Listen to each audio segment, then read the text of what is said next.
Mojito വൈബിൻ്റെ അടുക്കളയിലേക്ക് എല്ലാവർക്കും സ്വാഗതം.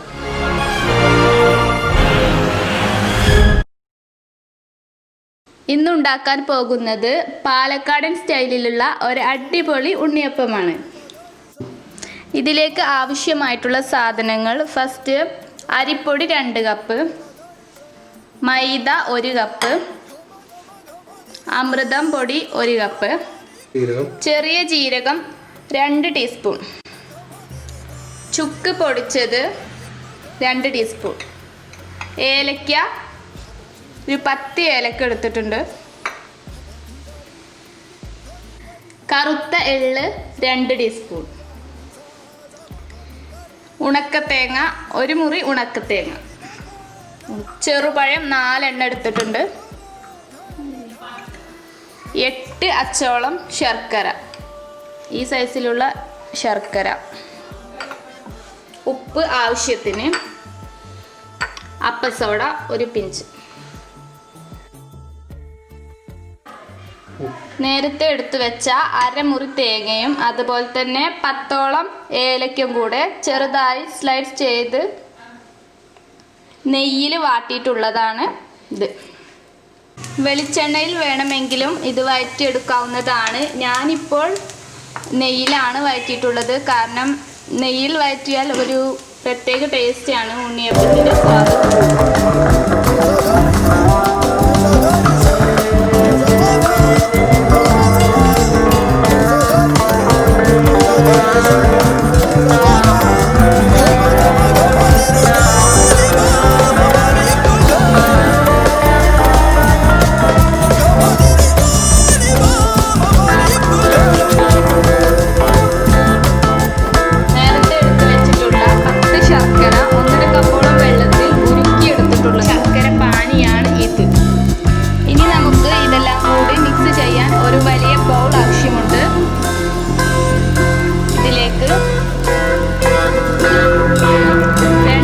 അരിപ്പൊടി,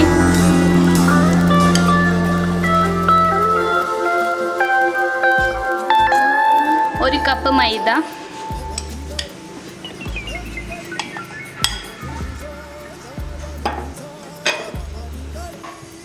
അമൃതം പൊടി. അമൃതം പൊടി എല്ലാവർക്കും അറിയാം, എങ്കിലും അറിയാത്ത ചിലർക്ക് വേണ്ടിയിട്ടാണ് ഞാനിപ്പോൾ ഇതിവിടെ കാണിക്കുന്നത്. ഇത് കേരള സർക്കാർ ചെറിയ കുട്ടികൾക്ക് അംഗൻവാടിയിൽ നിന്നും കൊടുക്കുന്നതാണ്.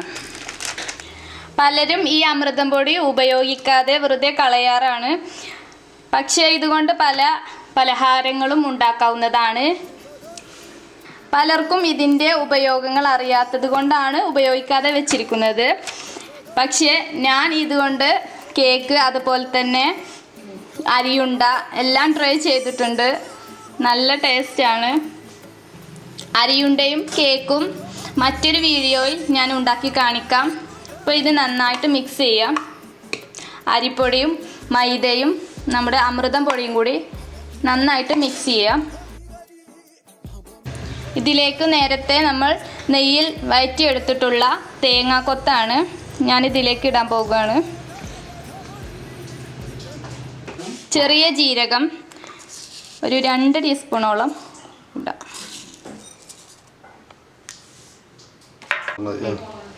പൊടിച്ചു വെച്ച ചുക്ക് 2 ടീസ്പൂൺ ഇതിലേക്ക് ആഡ് ചെയ്തിട്ടുണ്ട്. കറുത്ത എള്ള് 2 ടീസ്പൂൺ,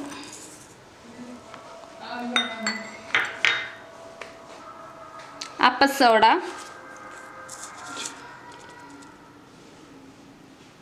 1 പിഞ്ച്,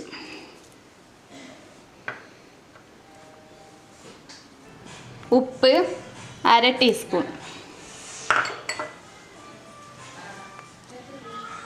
ഇതിലേക്ക് നേരത്തെ എടുത്ത് വെച്ചിട്ടുള്ള 4 പഴം ആഡ് ചെയ്യാം.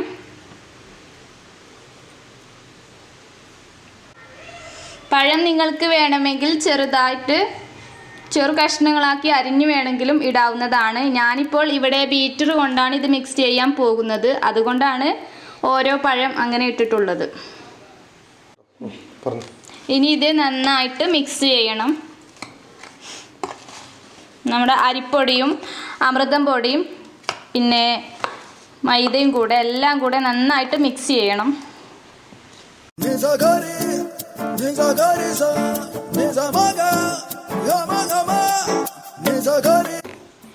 ഇത് നേരത്തെ നമ്മൾ തയ്യാറാക്കി വെച്ച ശർക്കരപ്പാനിയാണ്.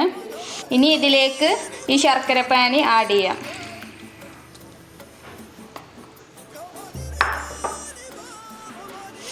ഇത് നന്നായി ഒരു സ്പൂൺ വെച്ച് മിക്സ് ചെയ്യാം.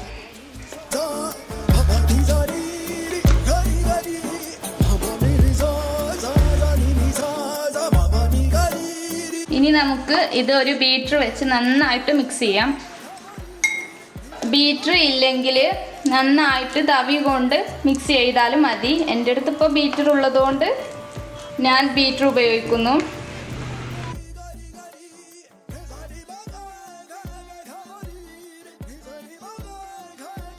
ആദ്യം ലോ സ്പീഡിലിട്ട് വേണം ചെയ്യാൻ, പിന്നീട് സ്പീഡ് കൂട്ടാവുന്നതാണ്.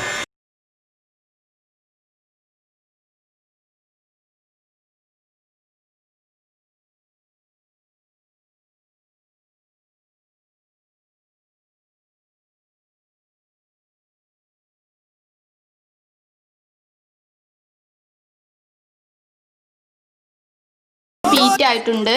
ഇനി ഒരു 20 മിനിറ്റോളം നമ്മൾ ഈ മാവ് ഒന്ന് സെറ്റ് ആവാൻ വേണ്ടി വെക്കണം. അതിനുശേഷം നമുക്ക് ഉണ്ണിയപ്പം തയ്യാറാക്കാം. ഇതാണ് നമുക്ക് ഉണ്ണിയപ്പത്തിന് ആവശ്യമായിട്ടുള്ള മാവിൻ്റെ പരുവം. ഇനി ഈ മാവ് കുറച്ച് ടൈറ്റ് ആവുകയാണെങ്കിൽ നിങ്ങൾക്ക് ഇതിലേക്ക് കുറച്ച് വെള്ളം ഒഴിച്ച് പാകത്തിന് ആക്കാവുന്നതാണ്. ചട്ടിയിൽ എണ്ണ നന്നായി ചൂടായ ശേഷം നമുക്ക് ഈ മാവ് ഇതിലേക്ക് ഒഴിക്കാം.